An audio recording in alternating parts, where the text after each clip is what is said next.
કામ સામાન્ય માણસનું રક્ષણ અને સામાન્ય માણસને ન્યાય અપાવવાનું કે પછી ભારતીય જનતા પાર્ટીના નેતાઓને બચાવવાનું?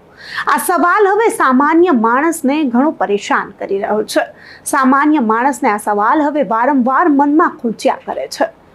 રાજકોટ હિટ એન્ડ રનની ઘટનામાં 18 વર્ષનો યુવક 9 દિવસ સુધી મરણ અને જીવન વચ્ચે ઝોલા ખાઈ રહ્યો છે, છતાં અહીં પોલીસ ભારતીય જનતા પાર્ટીના નેતાના પૌત્રને બચાવવા માટે અનેક સાજિશો રચી રહી હોય તેવું લાગ્યું।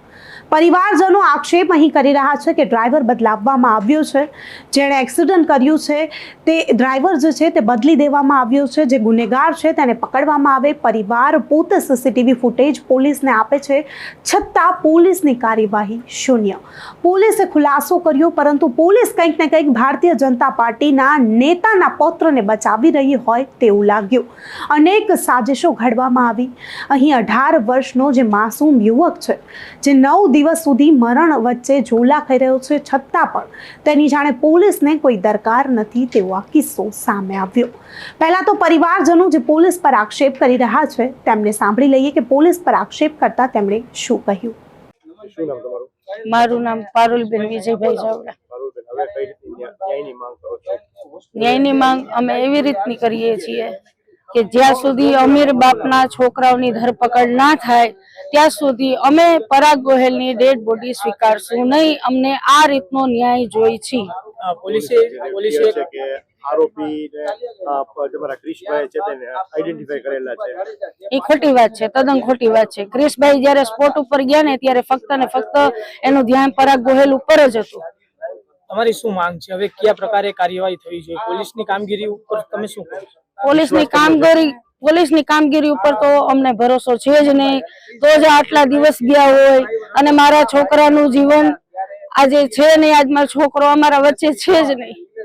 આ પોલીસ, જો પોલીસે થોડીક અમને ગરીબ માણસોને મદદ કરી હોત ને તો આજે એ અમીર બાપની ઓલાદ છે ને જેલના સળિયા ગણતા હોત, જેલની અંદર હોત। મારું નામ ક્રિશ અમિતભાઈ મેર। પોલીસે એવું નિવેદન આપેલું છે કે ક્રિશભાઈએ નિવેદનમાં જણાવેલું હતું લેખિતમાં કે ભાઈ આ એ જ આરોપી છે। ના, એમાં મને કોઈ એવી રીતના મેં એ ભાઈને જોયા નથી। મને ભાઈને કઈ હું ઓળખતો નથી, ખાલી ત્યાં એમ કીધું કે ભાઈ આ આરોપી છે, આને તમારે સ્વીકારવો પડશે તો જ તમારો ક્લેમ થશે। એવી રીતના અમને દબાણ મૂક્યું। કોણે તમને દબાણ મૂક્યું? એસપી ચૌહાણ સાહેબ અને રાઇટર હતા નિલેશ ચાવડા। પોલીસે એવું પણ એક નિવેદન આપેલું છે કે પુરાવા છે તે તમને હવે એ લોકોએ આપે રજૂ ના, પુરાવા અમે છે ને પુરાવા એસપી ચૌહાણ સાહેબને અમે 22 તારીખે જ રજૂ કરી દીધા હતા, અને જ્યારે એ પુરાવા અમારી પાસે હતા ત્યારે એસપી ચૌહાણ સાહેબ અમારી સાથે જ હતા, એસપી ચૌહાણ સાહેબ ને નિલેશ ચાવડા સાહેબ। હવે શું માંગ છે? અમારી માંગ છે કે એને ન્યાય મળે, ત્યાં સુધી બોડી અમે ત્યાંથી કલેક્ટ નહીં કરીએ, રિસીવ નહીં કરીએ અમે। તો ભારતીય જનતા પાર્ટીના નેતા મુરલી દવેના પૌત્ર જે છે તેણે એક્સિડન્ટ કર્યું હતું તેવું અહીં સીસીટીવી ફૂટેજમાં ખુલીને સામે આવે છે। તેવો એક ખુલાસો થયો છે। અમારા સૂત્રો પાસેથી અમને જાણવા મળ્યું છે કે જેણે એક્સિડન્ટ કર્યું છે તે ભારતીય જનતા પાર્ટીના નેતા મુરલી દવેનો પૌત્ર છે। શું પોલીસ ભારતીય જનતા પાર્ટી સાથે કનેક્શન છે? ભારતીય જનતા પાર્ટીના નેતાનો પૌત્ર છે તે માટે આરોપીને બચાવી રહી હતી? અનેક મોટા સવાલો થઈ રહ્યા છે। કેમ વારંવાર જે આપણું રક્ષણ કરે છે, જેને આપણા રક્ષણ માટે રાખવામાં આવી છે, તેના ઉપર જ સવાલો ઉઠાવવા પડે છે?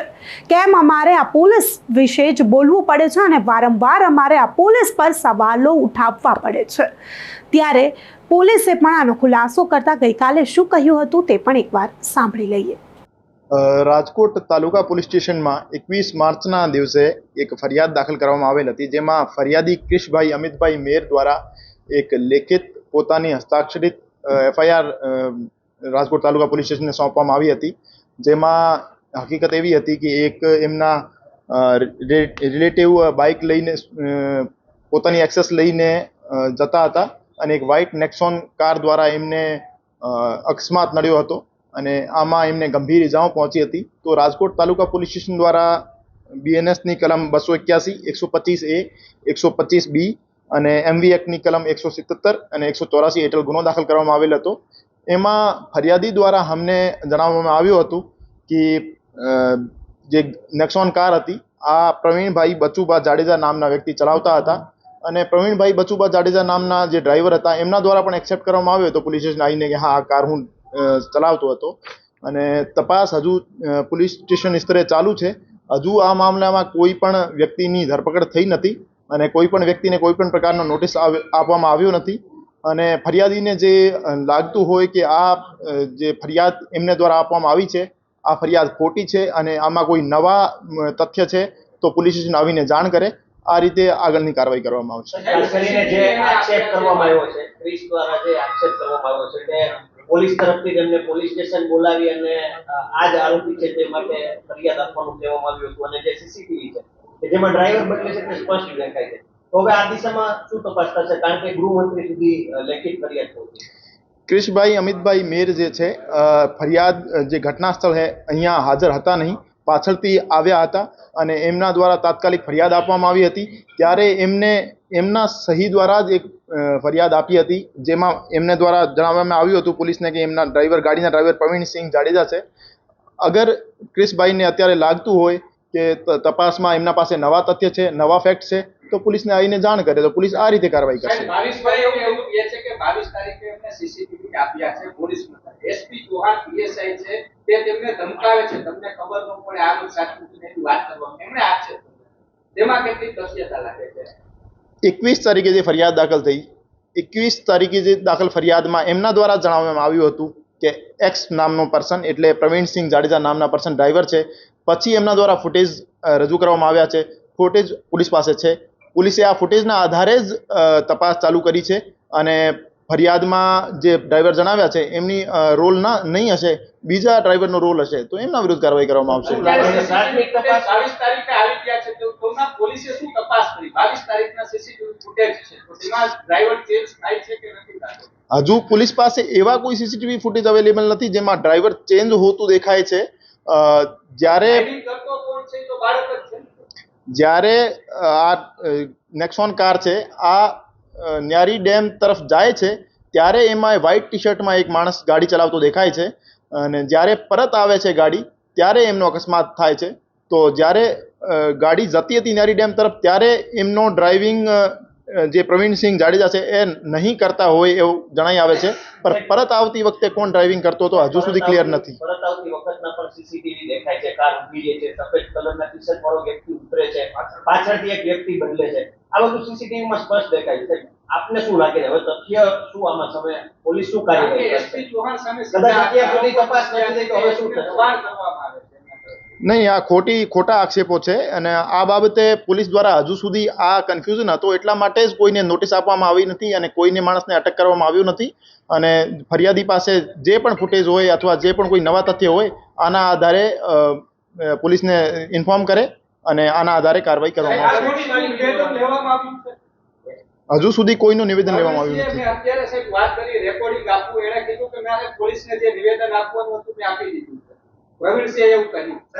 કાર કોની માલિકીની છે? કાર કોના માલિકીની? કાર રાજેશ કુમાર મહેતા નામના વ્યક્તિની માલિકીની છે. સાહેબ 22 તારીખે સીસીટીવી આપને મળી ગયા સાહેબ, નથી લાગતું આ તપાસમાં ક્યાંક ઢીલાસ રાખતી હોય પોલીસ? તપાસ ઉપર જે તપાસ કરતા અમલદાર છે એમના ઉપર આક્ષેપો થયા એટલે તપાસ કરતા અમલદાર ચેન્જ કરી દેવામાં આવ્યા છે અને પીએસઆઈ કક્ષાના બીજા અધિકારી નિયુક્ત કરી દેવામાં આવ્યા છે. કાર માલિકનું નિવેદન લીધું છે જેનું તમે નામ આપ્યું મહેતા, એનું નિવેદન લેવામાં આવ્યું છે? હજુ સુધી કોઈનું નિવેદન લીધું નથી. પ્રવીણસિંહ છે એ પોલીસને કોઈ ગેરમાર્ગે દોર્યા છે કે હું ડ્રાઈવર હતો, તો પ્રવીણસિંહ ઉપર કાર્યવાહી કરશો? પ્રવીણસિંહ પોતાના નિવેદનમાં જણાવે છે કે હું ડ્રાઇવિંગ કરતો હતો. એવું અગર અમને લાગશે કે પોલીસને ગેરમાર્ગે દોરવાની કોશિશ થઈ રહી છે તો એમના વિરુદ્ધ કાર્યવાહી કરવામાં આવશે. કોણ છે માઇનોર વ્યક્તિઓ? માઇનર વ્યક્તિઓની ઓળખ થઈ ગઈ છે. કોણ છે? કોના પુત્રો છે? એક રાજેશ કુમાર જે મહેતા ગાડીના માલિક છે, એક એમના જ પુત્ર છે, એક એમના મિત્ર છે.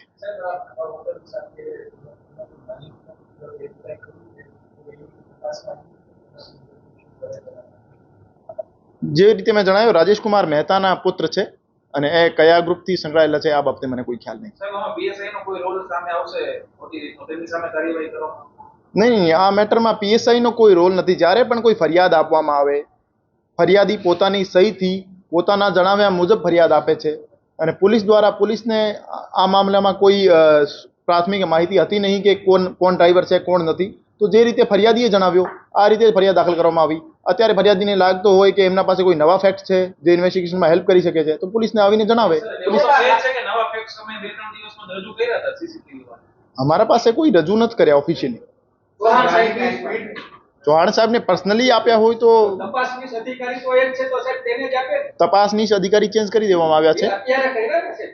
ત્યાં સુધી તો એ જ હતા તો દાખલા તરીકે તપાસ જ્યારે પણ કોઈ પોલીસ અધિકારી આમાં એમને આયુને લાગતો હોય ફરિયાદીને લાગતો હોય કે તપાસની અધિકારી સારી રીતે કામ નથી કરી રહ્યા ત્યારે એમના એસીપી શ્રીને એમના ડીસીપી શ્રીને સીપી શ્રીને રજૂઆત કરી શકે છે.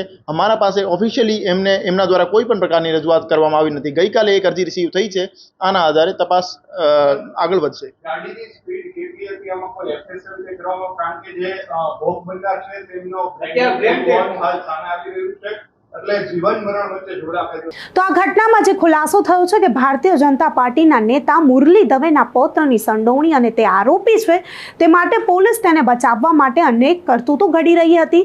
તેને બચાવવા માટે પોલીસ જે છે તે સીસીટીવીની અવગણના કરી રહી હતી. આવા અનેક ખુલાસાઓ ખુલીને સામે આવ્યા છે.